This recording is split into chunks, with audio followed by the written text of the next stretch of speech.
Nia itu yang ini juga ya, kasus kekerasan seksual yang mengalami. Oh, dia seksual juga ya? Awalnya seksual dulu, Iya. setelah itu baru Tapi ada pembunuhan. kekerasan fisik juga kayaknya. Tahunya kan memandang forensik ini seperti detektif dok, seperti detektif Conan ya kan? Ternyata luas ya itu. Ternyata luas ilmunya. Kan ketemu misalnya di swab vagina korban ketemu positif sperma. Nah ini untuk tahu sperma siapa itu peran forensik DNA. Jadi mati suri itu ketika kalau kita periksa dia nadinya tidak teraba, nafasnya tidak ada, tekanan darah tidak terukur, tapi dalam tingkat molekulernya dia masih hidup. Ada pembunuhan. Pembunuhan itu belum terungkap nih siapa pembunuhnya. Dan bahkan ke dokter forensiknya yang dimimpikan seperti diberikan ilham dok, seperti itu, bahkan dihantui lah istilahnya seperti itu. Nah dokter Taufik sendiri gimana dok, pernah dihantui nggak?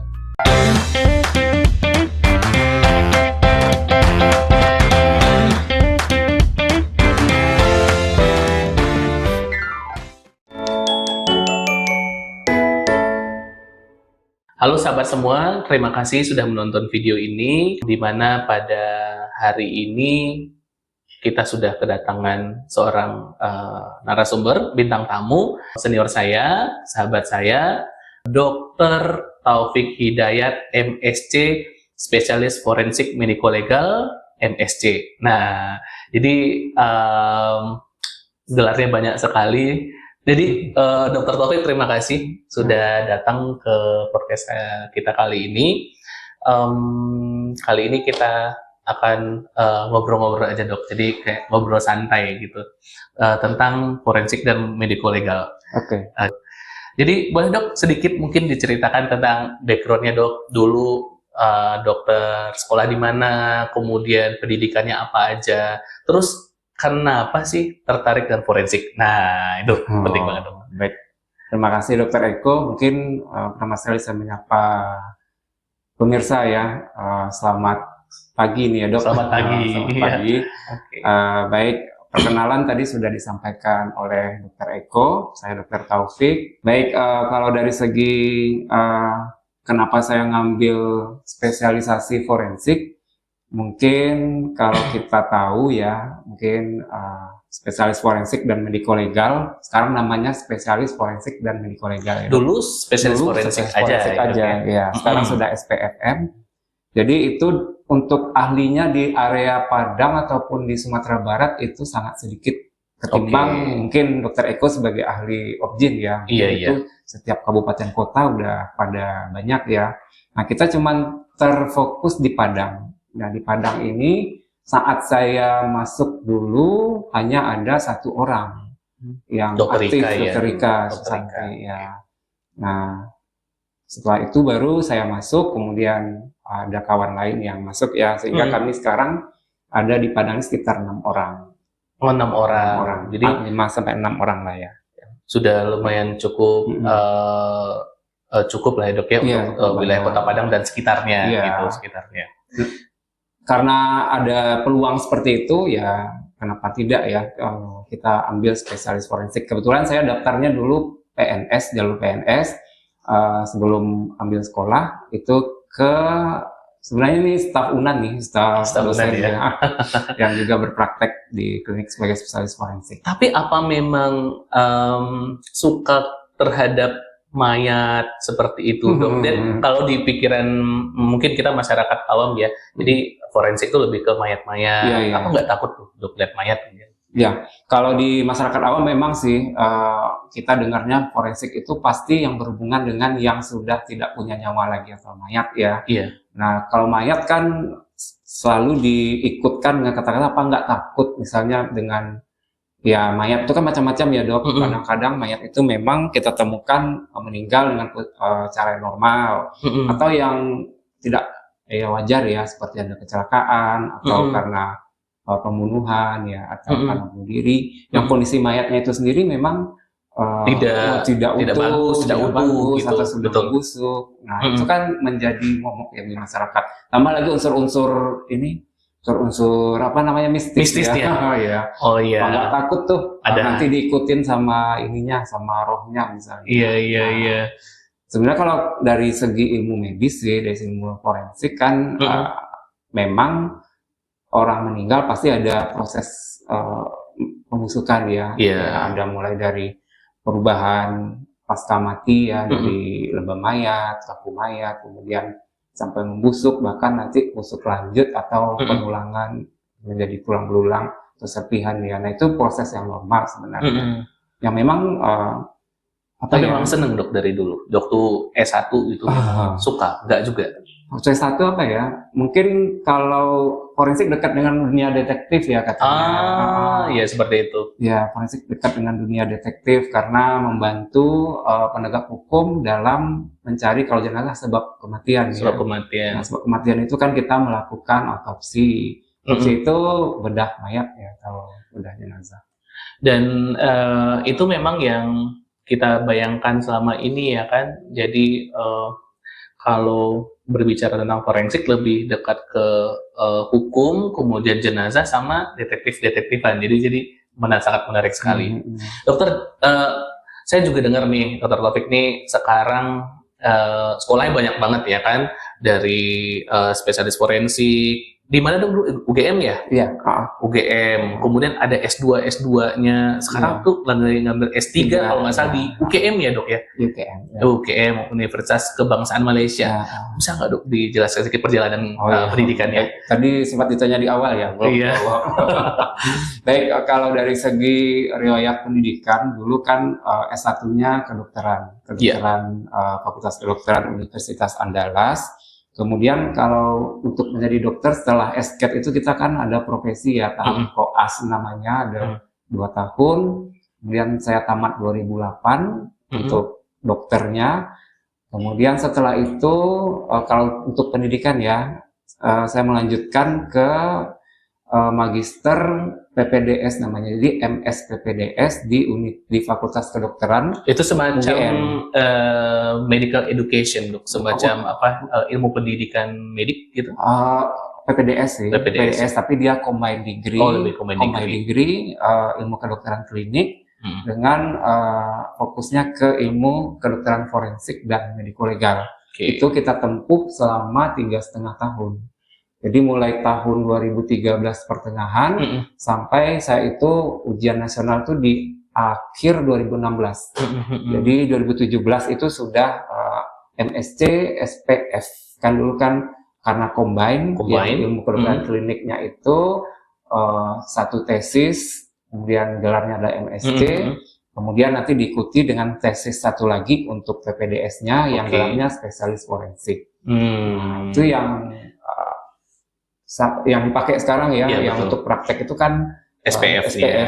Iya betul. Nah kemudian di tahun 2018 saya juga tertarik ke salah satu, sebenarnya ini adalah salah satu cabang dari ilmu kedokteran forensik. Jadi forensik itu masih ada cabang-cabangnya lagi dok? Iya, kalau kita istilahnya kalau di subspesialisasi ya. Tapi saya belum saya ambil S2-nya. Iya. Itu bioetik di UGM juga. Bioetik di UGM. Di Sekolah Pasca Sarjana Universitas Gadjah Mada. Nah, kalau yang di Malaysia, dok? Nah, itu kan saya tamat 2 tahun ya, 2020. Nah, di tahun 2021 itu saya udah nyari-nyari ini untuk S3 ya. Karena sebetulnya saya kan sebagai dosen juga. Nah, dosen itu kan dituntut untuk sekolah sampai setingginya sampai S3 ya. Iya, betul. Nah, itu di akhir 2021 saya ini nyari-nyari peminatan S3 yang memang fokusnya di forensik. Saya ambil di Forensic Science di University Kebangsaan Malaysia. Jadi masuknya itu mungkin di awal 2022 ya. Itu dengan fokus penelitian di bidang DNA, forensik DNA. Nah ini menarik banget dok. Ada forensik, kemudian lebih ke satu lagi forensik DNA, sangat spesifik dok dan jarang pasti ya di Indonesia. Mungkin teman-teman semua kita ingin tahu dulu ya semua. Yang pertama apa sih itu forensik mediko legal dok? Nanti kita akan masuk ke forensik DNA yang lebih spesifik. Oh, nih. iya. Nah, pasti seru ya sepertinya. Ya dok, boleh dijelaskan forensik itu apa sih sebenarnya, ilmu kedokteran forensik? Ya, mungkin sama dengan ilmu kedokteran yang lain, ilmu kedokteran forensik dan mediko-legal itu adalah salah satu cabang atau spesialisasi dari ilmu kedokteran ya, kayak obgyn, kayak bedah, kayak anak. Nah, untuk forensik dan mediko-legal ini kita fokusnya bukan untuk mendiagnosis pasien atau mengobati pasien, tapi kita lebih ke memeriksa barang bukti yang ada atau tubuh manusia untuk kepentingan hukum dan peradilan. Berarti lebih untuk kepentingan hukum dan peradilan. Artinya nanti kedokteran forensik pasti berkaitan dengan hukum ya dok? Iya. Dan mediko-legal. Apakah hanya jenazah dok? Atau orang hidup boleh juga jadi pasiennya forensik? Baik. Mungkin yang tadi ya di awal kita sudah sampaikan, kalau di masyarakat awam mungkin forensik langsung jenazah. Langsung mayat gitu. Tidak. Jadi untuk ruang lingkupnya kita juga memeriksa korban kekerasan yang hidup. Oh jadi teman-teman kalau misalnya pasiennya hidup bisa juga ke forensik ya dok ya? Bisa. Ya. Misalnya dok. Kasusnya contohnya apa dok? Biasanya dokter Eko mungkin ya ketemu kasus di kliniknya, mungkin kasus dengan dugaan kekerasan seksual gitu ya. Kekerasan seksual. Nah, kalau dokter obgyn kan biasanya lebih ke tata laksana kelainan penyakitnya ya. Betul. Misalnya ini perdarahan misalnya. Nah, obgynnya yang kerja mengobati, menjahit. Nah, kita yang di forensik kita memeriksa juga, tapi tujuan kita bukan untuk mengobati si pasien. Tujuan kita untuk mencatatkan, memeriksa kan tubuhnya menjadi barang bukti kekerasan itu ya. Nah, nanti sesuai dengan permintaan polisi, kan ada surat permintaan visum ya. Nah, nanti kita dokter forensik yang akan membuatkan visum. Karena kita dokter forensik kan produk akhirnya paling banyak itu visum repertum dok. Jadi surat yang hasil pemeriksaan pasien atau korban kita sebut, nah itu berdasarkan surat permintaan kepolisian yang gunanya nanti sebagai visum ini alat bukti yang sah di pengadilan. Oke, berarti produk akhirnya adalah produk untuk visum untuk alat hukum ya dok nanti ya. Seperti itu. Oke.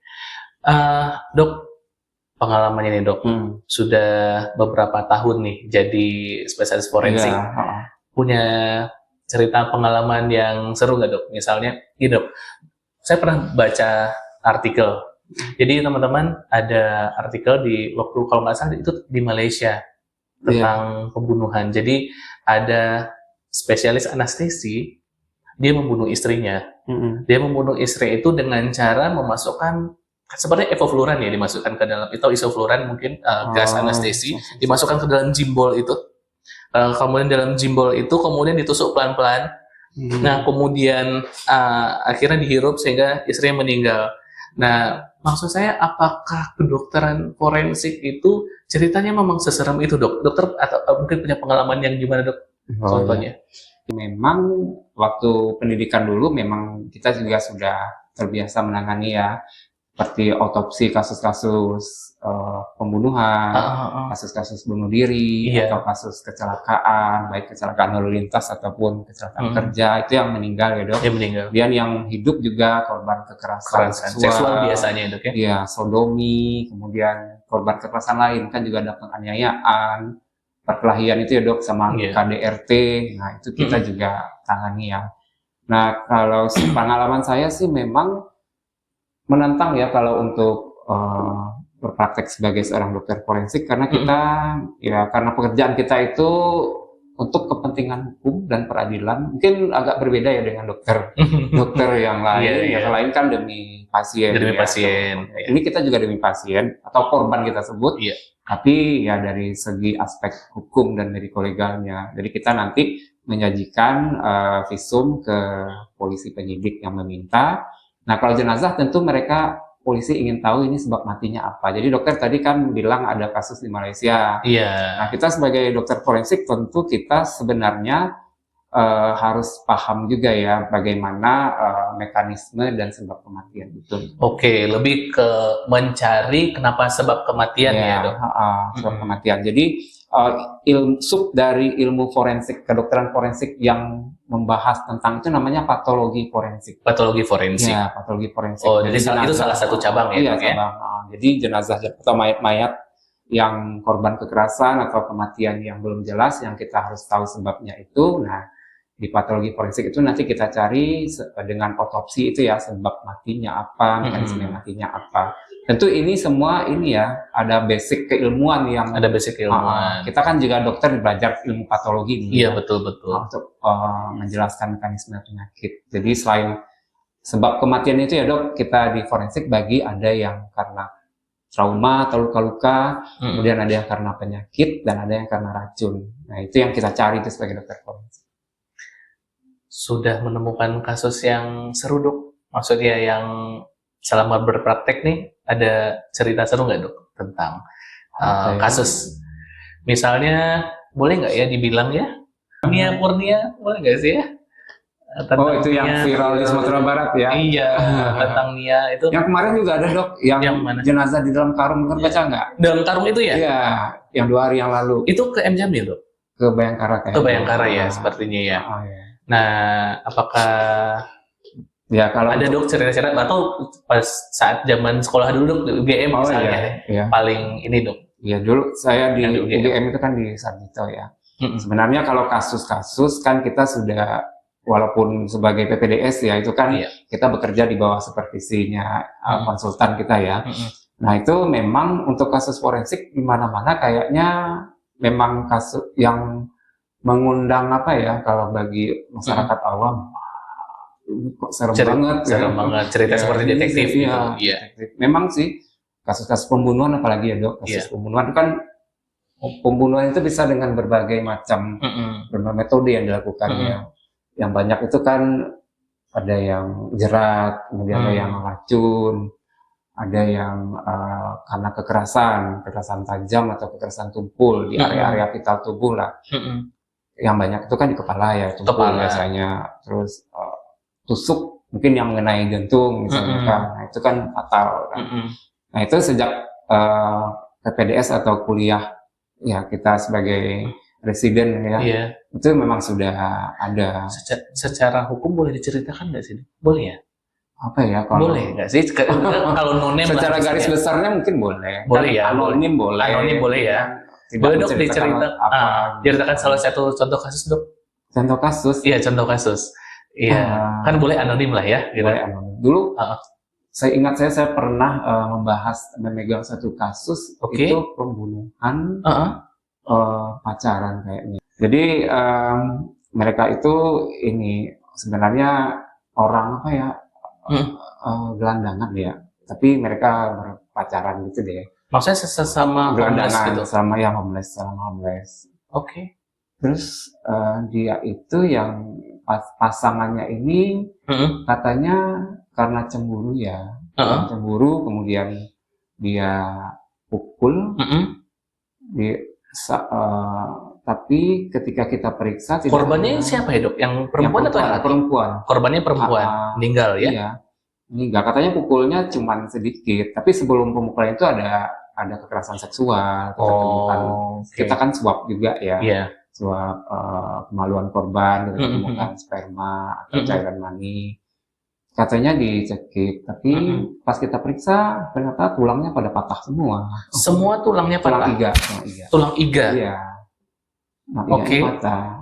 Kemudian kita kan untuk sebab mati itu, untuk mekanisme mati ada yang namanya asfiksia. Ya.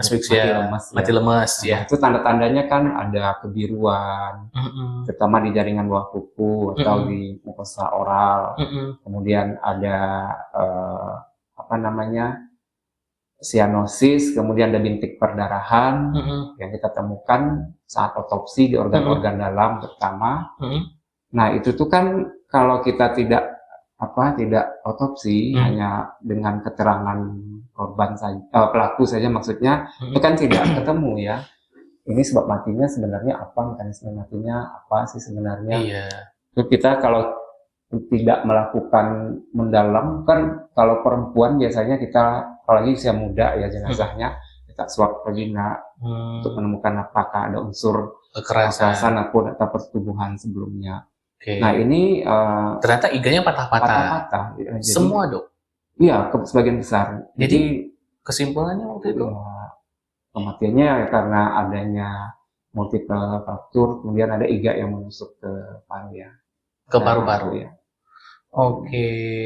Jadi akhirnya sebagai dokter forensik, kalau kita mengetahui mekanismenya, kita tahu penyebab kematiannya, Dok. Kita Iya. bisa membayangkan nggak, Dok? Ini orangnya diapain sih sebenarnya? Jadi kita bisa awalnya kan sebab kematian itu tadi saya bilang ada trauma, ada penyakit, kemudian ada racun. Nah itu yang mengikutinya mekanisme mati itu ada yang mati lemes atau asphyxia tadi, ada karena perdarahan, kemudian ada karena refleks vagal atau ada karena emboli ya, jadi medis. Nah itu tuh biasanya kita tulis di laporan visum itu sebab mati diikuti dengan mekanisme matinya apa, sesuai dengan yang kita temukan ataupun dengan pertimbangan keilmuan yang kita miliki ya. Dan nantinya itu tugas polisi menyimpulkan atau mencari polisi nanti melakukan penyidikan dan penyelidikan. Jadi di pengadilan nanti visum kita yang kita bikin ini dari hasil pemeriksaan jenazah itu menjadi salah satu alat bukti yang sah di pengadilan. Jadi nanti hakim, karena sistem di negara kita ini kan hakim yang memutuskan seseorang bersalah atau tidak itu ya. Nah nanti hakim dengan dua alat bukti yang sah, termasuk salah satunya sebenarnya bukan dinyatakan visum sih, tapi surat. Nah tapi surat kan dalam hal ini kan visum repertum itu ya. Ya selain keterangan terdakwa, keterangan saksi, kemudian keterangan ahli, ada surat, alat bukti surat yang bisa dipakai oleh hakim. Jadi saya penasaran ya, Dok. Jadi akhirnya itu sebenarnya diapain sih matinya seperti itu? Kenapa bisa yang perempuan itu patah-patah? Itu di apa sepertinya yang perempuan ini juga memiliki penyakit dasar ya, penyakit dasar karena kita lihat dari struktur tubuhnya, kemudian dari ya saat kita otopsi itu tulangnya tuh memang rapuh. Memang rapuh. Oke, jadi kayak sepertinya itu memang pembunuhannya, Dok ya? Iya, karena memang ada kekerasan, kemudian pada saat kita lakukan anamnesis lah, kita wawancarai keluarga, bukan orang yang terdekat ya, ataupun polisi, keterangan dari polisi ya, memang ada tindak pidana kriminal pembunuhan. Dokter Taufik, ini sebenarnya sudah dibahas lama ya dan banyak, bahkan udah ada filmnya juga di Netflix. Mana tuh? Kopi Cyanida. Oh ini yang udah keluar ya si Mirna. Jessica Mirna. Mungkin Dokter Taufik mengikuti ya pasti, Dok ya, sebagai dokter forensik pasti mengikuti kasusnya. Dan kalau untuk kasus seperti itu bisa komentar nggak sih, Dok? Dan mungkin tugasnya forensik itu, kedokteran forensik sejauh mana misalnya dalam kasus-kasus seperti itu kan dalam yang berikutnya ya, dalam racun ya, di toksikologi ya berarti ya? Toksikologi. Jadi kalau di dalam bidang ilmu kedokteran forensik, nah salah satu cabangnya lagi adalah toksikologi forensik ya. Itu pemanfaatan ilmu racun, tentang racun untuk peradilan. Nah dalam hal ini kasus yang paling nyata itu di Indonesia kan Jessica Mirna ya. Iya, Jessica Mirna. Ya kasusnya sejak 2016 bergulir. Sidang. Dokter waktu itu di UGM berarti? Iya. Sudah di UGM ya? Iya. Di akhir-akhir pendidikan. Dan kasusnya kita ikuti di media televisi ya, rame sidang-sidangnya. Kemudian sampai ada film di Netflix ya terkait ini. Nah itu kan yang menjadi tersangka si Jessica ya, dan korbannya Mirna. Dan dengan sebab matinya yang diduga itu karena racun cyanida. Racun cyanida itu kita tahu, cyanida itu juga ada di alam loh, Dok. Maksudnya di produk-produk alami, buah-buah atau umbi-umbian juga ada cyanida juga ya, Dok? Kemudian untuk dia bagaimana cyanida itu menyebabkan mati, dia itu masuk ke tubuh biasanya dikonsumsi ya lewat oral, kemudian dia itu nanti berpengaruh ke enzim pernafasan di tingkat seluler. Jadi dia itu, kita orang awam mungkin ada yang bisa mencium aroma cyanida, ada yang tidak. Jadi terkait gen ya.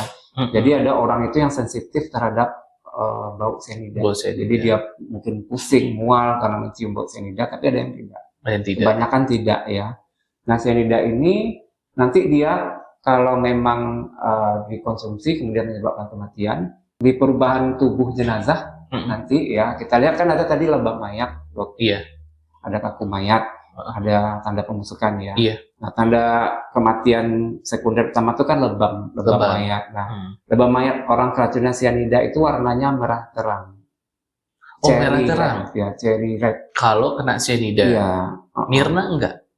Nah, itu saya hasil pemeriksaan saya nggak tahu. Nggak tahu, Ya. ya. Ini salah satu tanda seperti Oke. itu. Selain juga tercium bau cyanida.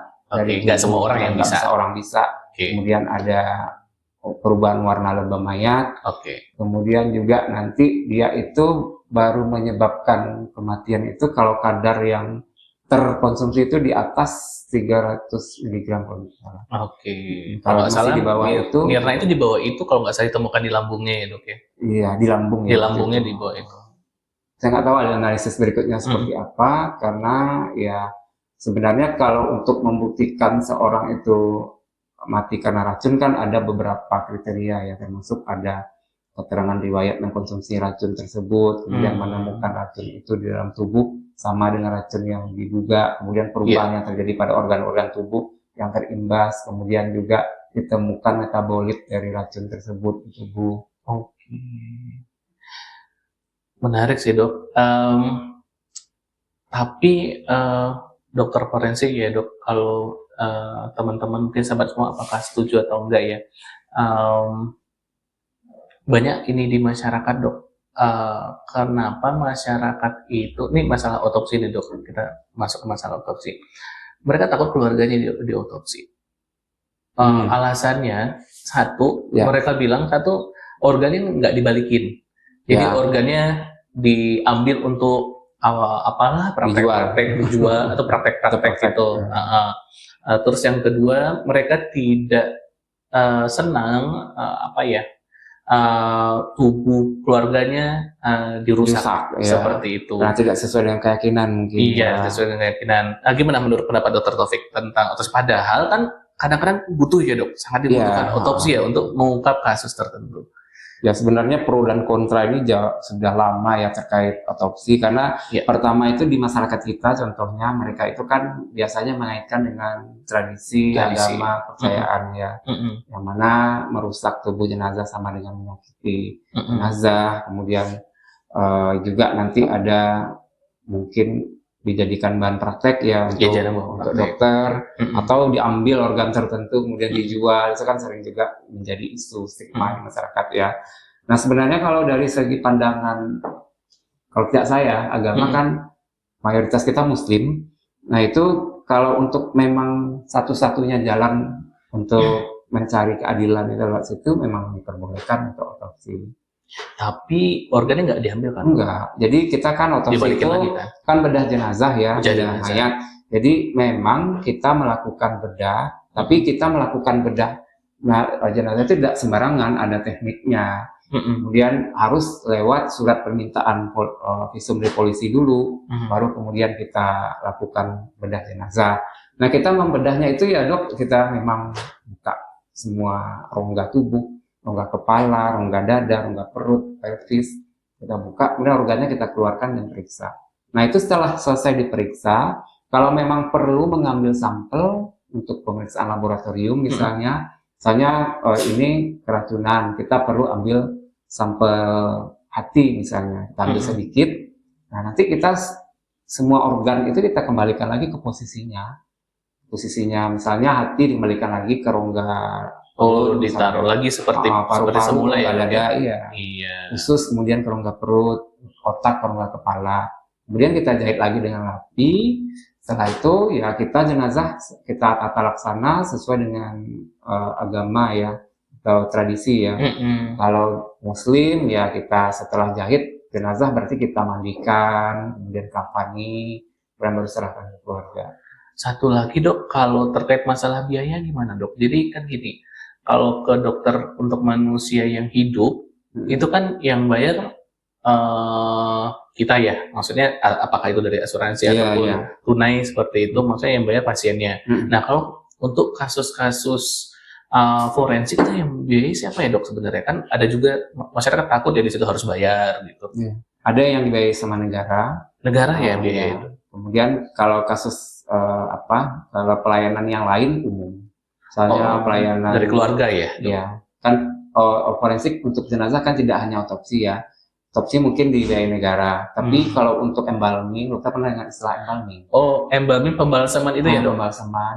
Itu kan biasanya untuk transportasi. Misalnya jenazah meninggal di rumah sakit A, kemudian ternyata mau dimakamkan di pulau lain, misalnya harus naik pesawat misalnya. Itu kan ada syarat-syarat tertentu supaya aman ya di transport.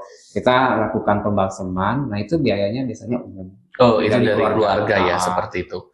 Oke, jadi sahabat semua, ternyata ada di dunia forensik juga ada pelayanan ya terhadap jenazah yang bisa dimintakan oleh keluarga. Seperti contohnya embalming tadi ya, Dok? Iya. Oke. Kalau yang korban hidup itu tergantung juga. Kalau ada di beberapa tempat center pelayanan forensik itu, misalnya kasus kekerasan seksualnya ditangani di PKT, Pusat Krisis Terpadu, itu yang di rumah sakit. Itu yang bayar biasanya ada pemerintah. Pemerintah lewat siapa ya, Dok? Lewat biasa Kementerian Perempuan, kemudian ada Pemda, ada yang di beberapa center seperti itu, atau ya ada yang umum ya, tergantung sih. Pembiayaannya itu memang masih macam-macam kalau di forensik. Kalau di pelayanan kedokteran yang lain mungkin banyak yang asuransi, misalnya BPJS, misalnya. Tapi kalau untuk BPJS sendiri di forensik kan enggak, karena kita kan lebih dominan melayani orang meninggal. Jenazah ya, Dok? Jenazah. Kalau BPJS kan untuk orang. BPJS? Oh, gue enggak. Jadi pasien kan orang hidup kan? Iya, nggak berlaku ya BPJS. Dok, ini nanti apakah bisa diedit atau enggak tentang Nia, Dok? Oh iya, kembali ke Nia. Kembali ke Nia, saya penasaran dengan Nia. Peran dokter forensik di mana, Dok, sekarang? Misalnya, Nia kenapa sih, Dok? Nia itu yang ini juga ya, kasus kekerasan seksual yang mengalami. Oh, dia seksual juga ya? Awalnya seksual dulu, iya. Setelah itu baru pembunuhan. Tapi ada kekerasan fisik juga kayaknya. Oke. Dan juga diakhiri dengan pembunuhan. Diakhiri dengan pembunuhan. Itu oleh orang yang sudah kenal juga dengan Nia sepertinya kan. Iya. Orang di kampung itu juga yang penangkapannya juga agak dramatis. Agak dramatis waktu itu, betul-betul. Di loteng itu. Kan? Ya di loteng ya. Ada videonya, Dok. Ada videonya. Dan Nia itu karena dia kasusnya memang ya kita kalau dari masyarakat tentu menilainya sadis ya. Sadis. Karena ya meninggal kan. Kemudian si Nia ini juga menjadi tulang punggung di keluarganya karena membantu orang tua dengan jualan ya, kalau nggak salah. Kemudian ditemukan meninggal dengan kondisi tragis. Kemudian tentunya kalau seperti ini polisi pasti ini kasus kematian yang tidak wajar. Tidak wajar. Nah, untuk mengetahui sebab mati tentu polisi meminta kita sebagai dokter forensik untuk otopsi. Otopsi kita lakukan sesuai dengan permintaan. Nah, otopsi itu tidak hanya bedah. Oh, tidak hanya bedah. Tidak ada. Jadi ada pemeriksaan penunjangnya, Dok. Oh iya. Jadi misalnya untuk membuktikan sperma misalnya. Kan, iya. Kan disuap. Kemudian dikirim sampel swab itu ke lab untuk diperiksa lebih lanjut untuk mencari cairan mani atau sperma dari pelaku yang tertinggal di situ. Bahkan dari spermanya itu, nah ini kembali lanjut ke forensik DNA tadi, Dok. Oh, ini berkaitan dengan forensik DNA ya? Iya. Dari spermanya itu nanti bisa diekstraksi, kan ketemu misalnya di swab vagina korban ketemu positif sperma. Nah, ini untuk tahu sperma siapa itu peran forensik DNA. Oke. Nah, jadi di situ peran forensik DNA ya, Dok. Jadi kita tahu ini sperma siapa. Iya, dianalisis diambil dari sel sperma itu, kan dia ada DNA-nya itu. DNA siapa ya, pasti yang pelaku lah ya. Nah, ini siapa sih? Misalnya kalau kita curiga pelakunya misalnya lebih dari satu orang. Itu kan kalau ketemu sperma ini kan sebenarnya ini punya siapa sih? Punya siapa? Bisa diketahui Dok, ini satu dari dua orang gitu. DNA-nya. Nah, untuk identifikasinya biasanya untuk pemeriksaan kalau di Indonesia mungkin ke lab forensik di Jakarta ya kirim. Tapi sebenarnya kita di salah satu cabang ilmu forensik lagi, kedokteran forensik adalah forensik DNA atau forensik biomolekular forensik. Jadi kita bisa analisis itu mengidentifikasi dari sampel itu dari DNA-nya ini punya siapa. Jadi tidak hanya dari, kalau untuk DNA kan kalau dari tubuh korban biasanya kita ambil sampelnya darah, Dok. Oke. Kalau orang hidup. Kalau dia jenazah, misalnya jenazah tidak dikenal ya, dia sudah busuk misalnya, tapi nggak ada identitas. Kemudian kita pengen tahu lebih lanjut ini siapa, jadi kita ambil sampel dari bagian tubuhnya yang belum membusuk. Dalam ini misalnya tulang misalnya, itu yang diambil sampel, dikirim ke lab untuk pemeriksaan DNA. Nanti hasil DNA-nya keluar. Nah, ketika ada orang yang mengaku adalah kerabat dari jenazah yang meninggal ini, nah kita bisa periksa DNA dia, Bisa DNA. kemudian dibandingkan nanti dengan, jadi nanti dengan uji statistik DNA-nya dapat kecocokannya berapa sih sebenarnya antara dia dengan. Bisa berarti bisa untuk identifikasi identitas juga ya? Iya, seperti jadi itu. metode forensik DNA itu kalau di bencana massal, Dok, yang paling berguna. Oh iya. Seperti pesawat yang jatuh ya. Kan banyak. Kalau pesawat jatuh kan sudah tidak bisa diidentifikasi ya. Maka dengan forensik DNA. Kemudian kondisinya mungkin terbakar ya. Mungkin dengan DNA kita bisa lebih tepat untuk mengidentifikasi. Oke, berarti peran forensik DNA tadi ya di situ ya, Dok, ya, lebih ke biomolekuler. Oke. Ada salah satu contoh kasus nggak, Dok, pemanfaatan forensik DNA yang sudah terkenal mungkin di mana-mana kasus yang di Indonesia? Ini terkait dengan praktek Dr. Eko kali ini. Bisa saya jelaskan. Nanti Dr. Eko misalnya memeriksa seorang perempuan hamil, tapi ternyata dia ragu itu anak siapa. Oh, itu forensik DNA? Iya. Kan? Oke. Baru tahu. Iya. Itu bisa dibuktikan ini anaknya siapa? Dari DNA. Dari DNA. Nanti Dr. Eko mungkin bisa konsul ke saya aja. Saya promosi. Siap. Jadi sahabat semua, berarti jadi pemeriksaan DNA itu sebenarnya ada pemeriksaan forensik DNA. Iya, untuk kasus ragu ayah namanya. Untuk kasus ragu ayah? Ya, disputed paternity. Jadi kan dia nggak tahu dia sebenarnya hamil. Biasanya kan hamil luar nikah hidupnya gitu. Tapi dia ragu ini ayahnya siapa. Banyak ya. Banyak ya misalnya. Atau misalnya orang tua curiga anaknya hamil luar nikah. Kemudian karena dia yakin si A misalnya adalah pelaku, tapi dia nggak mau tanggung jawab, kemudian mengelak, tidak mengaku kan. Nah, untuk pembuktian ilmiahnya itu adalah lewat DNA. Oke. Ya, cat sayangnya di Padang ini lagi ini ya, karena ahlinya belum ada, kemudian laboratoriumnya juga masih belum established banget. Jadi pemeriksaan lanjutannya itu setelah kita konsultasi, kita ambil sampel, kita masih kirim ke lab Jakarta. Dan sampel itu apa, Dok? Darah biasanya. Artinya bayinya harus lahir dulu? Iya, bayinya harus lahir dulu. Karena katanya bisa di sintesis, amiosintesis. Amiosintesis tapi ya? itu beresiko. Beresiko dong. Lagian dalam agama kita kan sebenarnya baru boleh nikah itu kan setelah bayinya lahir kan. Iya. Kalau yang kehamilan di luar nikah kan, nggak boleh perempuan hamil yang menikah kan. Iya. Jadi Dr. Eko nanti ya edukasi lah pasiennya dulu. Oke, berarti ilmu baru nih sahabat semuanya. Jadi kalau ragu ayah, apa istilahnya? Iya, ragu ayah, disputed paternity. Nah, itu ternyata termasuk ke dalam ilmu kedokteran forensik untuk menentukan. Karena kita pembuktian ya. Pembuktian dengan sains gitu ya, Dok. Sains. Kalau Dr. Eko kan untuk terapi, untuk diagnosis, pengobatan, seperti kita kan untuk pembuktian. Dok, silakan diminum, Dok. Itu minumnya asli, bukan properti. Makasih ya. Oke. Jadi tidak hanya ragu ayah sebenarnya, Dok. Ini misalnya dokter. Contoh yang lain apa, Dok? Nah, ini saya kasih contoh menarik nih. Dokter aja ya. Iya. Jadi dokter misalnya punya klinik melahirkan, klinik persalinan. Rumah sakit bersalin ibu anak lah. Ya. Ada beberapa perempuan melahirkan waktu yang sama. Oke. Kemudian tertukar-tukar lah anaknya, bayinya itu kan. Kayak di sinetron ya. Nah, itu untuk membuktikan nih BA dari siapa, nih bayi siapa, dari siapa. Itu lewat forensik DNA. Oke. Kan lewat DNA ya kita membuktikannya. DNA. Seperti itu ya pemanfaatan forensik DNA ya, Dok. Dia kasusnya memang lebih banyak ke objin ya. Objin ya, seperti itu. Ya, mudah-mudahan tidak terjadi ya sahabat semua ya, tapi kalau terjadi ayo kita konsulkan ke Dr. Taufik nanti untuk identifikasi DNA. Dok, ini menarik sekali. Masyarakat awam kan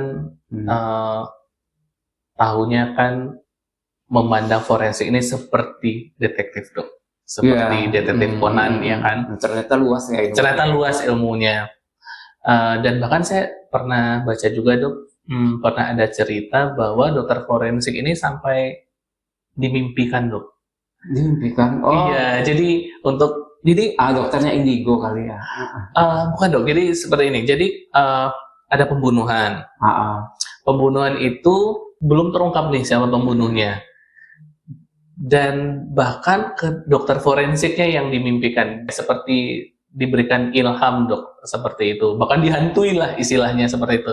Nah, dokter Taufik sendiri gimana, Dok? Pernah dihantui nggak dengan korban-korban selama ini? Kan kadang-kadang korbannya aneh ya, bentuknya hancur gitu ya, atau bahkan diberikan semacam itu juga, Dok? Kalau saya pribadi sih nggak pernah sih. Karena kita kan sebenarnya dokter forensik bekerja sesuai dengan, jadi ada prinsip ilmiah, saintifik, sama imparsialitas ya. Imparsialitas itu tidak memihak siapapun. Oke, netral. Netral.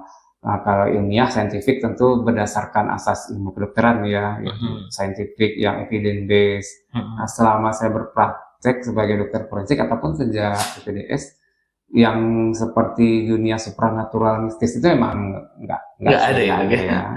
Karena walaupun beberapa orang mungkin mengaku pernah didatangi oleh arwah korban. Iya, arwah korban seperti itu. Tapi saya sih nggak pernah. Nggak pernah ya, Dok ya. Berarti selama ini lebih ke sains ya. Lebih ke sains. Ya. Terus begini, Dok. Kalau kita berbicara tentang kedokteran forensik ini sangat menarik. Kalau kita berbicara tentang jenazah, tentu ada hubungannya dengan kematiannya, Dok. Yeah. Nah, berarti nanti ada peran dokter forensik untuk menentukan ini beneran mati nggak sih, ataukah hanya mati suri gitu. Yeah. Nah, gimana, Dok, penjelasannya? Baik, Dok. Ya, mungkin untuk sahabat semua ketahui bahwasanya kita sebagai dokter forensik itu memang berurusan paling banyak itu dengan yang namanya kematian. Oke. Yang kita periksa itu kan jenazah ya. Nah, ada salah satu cabang ilmu kedokteran forensik yang khusus membahas tentang kematian, ilmu kematian ya. Namanya thanatologi. Oh, thanatologi. Oke. Nah, ingat dewa Thanatos, Dok. Oh, dari itu bahasanya, Dok, dari dewa Thanatos ya. Dewa kematian. Yunani atau Romawi ya. Nah, di ilmu thanatologi itu kita nanti akan berbicara tentang tanda pasti mati atau tanda kematian sekunder, seperti yang pertama lebam mayat atau kita kenal istilah forensiknya livor mortis. Kemudian yang kedua, jadi livor mortis ya, Dok. Itu lebam mayat ya.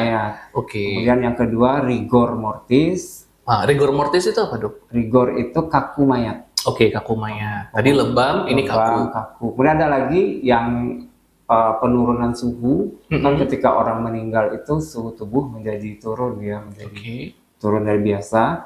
Namanya algor mortis. Algor mortis. Nah, kemudian ada lagi tanda pembusukan atau putrefaction. Tanda pembusukan itu yang paling utama itu kita lihat di perut kanan bawah. Perut kanan bawah. Kenapa kanan, Dok? Karena di situ lokasinya sekum, bagian dari usus yang di dalamnya ada cairan substrat yang tepat pertumbuhan kuman paling banyak. Ya. Dia berubah warna menjadi kehijauan di situ. Di kanan bawah. Biasanya kalau sudah muncul itu perkiraan waktu kematiannya sudah di atas 24 jam. Oke, berarti kalau udah lebih dari 24 jam ada tanda di sebelah kanan bawah itu ya, Dok ya? Nah, kalau dengan lebam tadi, lebam itu munculnya 30 menit setelah mati klinis. Jadi mati ini kita bagi-bagi, Dok. Ada mati... Ada beda-bedanya ya, Dok ya? Ada mati seluler, ada mati... ada lagi saat kita kenal di istilahnya di masyarakat, mati suri. Oke, mati suri ya, itu, iya betul. Jadi mati suri itu ketika kalau kita periksa dia nadinya tidak teraba, nafasnya tidak ada, tekanan darah tidak terukur, tapi dalam tingkat molekulernya dia masih hidup. Artinya selnya masih ada, hidup, ya. tapi yang lain sudah mati, jantung sudah berhenti Iya. berdetak. Nah, dia gitu bisa ya? hidup lagi dengan suatu kondisi tertentu, dan Bisa, satu Dok? tindakan tertentu. Kalau Oke. mati suri. Mati suri.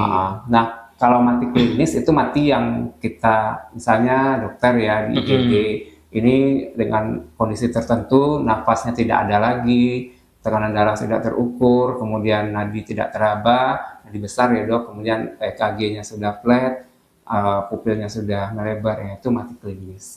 Oke. Nah, kemudian ada lagi mati cerebral, matinya saya sampai ke otak ya. Ada lagi mati batang otak. Nah, definisi mati yang sebenarnya itu kan kita di medis kan sampai harus mati batang otak ya. Nah, Harus betul-betul sampai batang otak baru dibilang divonis mati. mati ya. Divonis mati. Karena kita sebagai dokter tentu tidak hanya ketemu pasien yang mati klinis ya, tapi kan ada kondisi tertentu misalnya di ICU atau di HCU lah, di perawatan intensif yang memang asesmen matinya tuh harus sampai lengkap mati batang otak, sehingga tindakan medis kita bisa kita hentikan ya. Kalau tidak sampai situ kan bahaya dok. Iya. Nah, jadi itu ilmu tentang kematian. Jadi kita manfaatkan tentang lebam mayat, kaku mayat, sama tanda pembusukan tadi dalam perkiraan waktu kematian. Tadi yang lebam itu munculnya 30 menit setelah mati klinis. Dia itu berupa di tempat tubuh kita terbawah, misalnya meninggalnya dalam posisi telentang misalnya. Maka berarti dia punggung berarti di punggung yang tidak tertekan. Okay. Nah, itu karena darah itu menumpuk karena gravitasi di bagian terbawah tubuh. Nah, kita periksanya, kita lihat warnanya. Biasanya warna normalnya merah keunguan. Oke. Nah, tadi kan ada cyanida itu dok. Yes, cyanida. Lebam mayatnya merah terang kan. Oke. Berbeda ya dok? Berbeda. Lebam mayat ini gunanya salah satunya untuk menentukan juga sebab matinya apa. Bisa dengan menilai lebam mayat. Oke, seperti itu. Lebam mayat itu 30 menit setelah mati klinis. Kemudian ada kaku ya dok. Kaku itu kaku tubuh. Kalau lebam tadi kita tekan dulu dok. Kalau ketemu lebam di punggung, kalau masih hilang kita tekan, maka perkiraan waktu kematiannya di bawah 8 jam. Oh, baru berarti? Iya, baru. Oke, kalau nggak hilang dok? Kalau tidak hilang di atas 8 sampai 12 jam. Di atas 8 sampai 12 jam.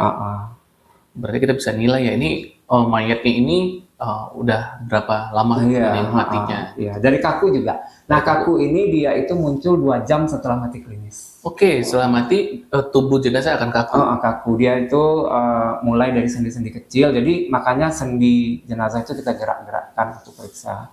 Kemudian dia itu nanti akan menyebar. Nah, kalau kita ketemu ada bagian yang sudah kaku, kemudian ada bagian yang belum kaku. Itu kan mix ya.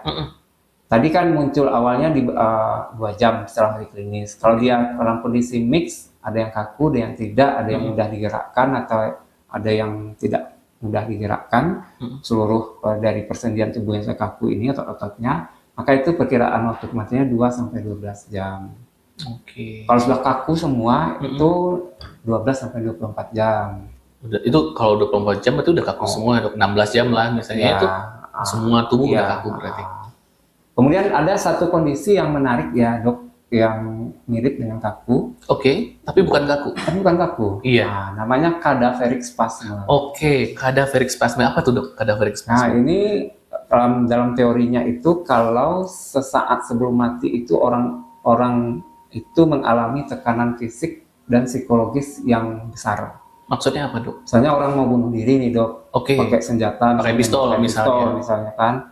Nah, ketika dia sudah berhasil menembakkan, meninggal, kita temukan misalnya di tangan yang memegang pistol itu kekakuan yang sangat kaku, sementara bagian tubuh yang lain tidak. Dia pistolnya sulit dilepaskan. Nah, itu adalah kondisi cadaverik. Artinya berbeda antara tangan dan kaku yang lain, misalnya kaki misalnya. Bisa. Itu salah satu contoh dari cadaveric spasm. Oke, artinya sangat tinggi tekanan di tangannya waktu memutuskan akan bunuh diri itu, makanya lebih kaku di tangan. Orang kan mau bunuh diri kan kadang-kala kan memang ada luapan emosi besar ya. Dia kaku itu kan teorinya karena kehabisan ATP dari otot-otot. Oke. Nah, kalau dia cadaverik, kaku itu kan rigor mortis ya dok, dia beda. Kaku mayat normal itu namanya rigor mortis. Oh, rigor mortis itu kaku mayat yang biasa ya dok? Yang 2 jam tadi Kalau salah cadaveric satunya. spasme itu Yang salah satu bentuk kekakuan yang abnormal yang itu. tidak normal, Cadaveric ya spasm. berbeda. Wah, menarik sekali, Dok. Bincang-bincang kita ini sepertinya bisa sampai lebih 2 jam, Dok, nanti. Mungkin nanti sahabat semua kita akan bisa sambung lagi, Dok, di pertemuan yang lain. Nanti terlalu lama ya Imra video YouTube-nya gitu. Oke, Dok, segmen terakhir mungkin dokter bisa menyampaikan kepada sahabat semua beberapa, mungkin 2 saja, Dok, 2 terminologi yang dokter bisa sampaikan kepada sahabat penonton semua hari ini, yang nanti bisa teman-teman jawab ya, artinya apa di kolom komentar. Nanti jawaban yang paling cepat dan paling betul, mungkin kita akan ada sedikit apresiasi dari YouTube sahabat ini. Oke, silakan, Dok. 2 kata saja. 2 kata, Dok. Baik, sahabat semua, mungkin 2 kata dari saya. Yang pertama, livor mortis itu apa? Oke, pertama livor mortis ya. Livor mortis itu apa? Yang kedua adalah cadaveric spasme itu apa? Cadaveric spasme. Jadi ada 2 ya, Dok, ya. Livor mortis sama dan cadaveric spasme. Nah, nanti sahabat semua bisa jawab di kolom komentar, dan nanti kita akan coba lihat siapa yang akan dapat apresiasi ini. Baik, Dr. Taufik, terima kasih atas bincang-bincang hari ini, sangat bermanfaat. Mudah-mudahan bisa menjadi ilmu untuk kita semua untuk mengenali lebih dalam tentang keilmuan forensik. Oke, sekian dari saya. Sampai jumpa.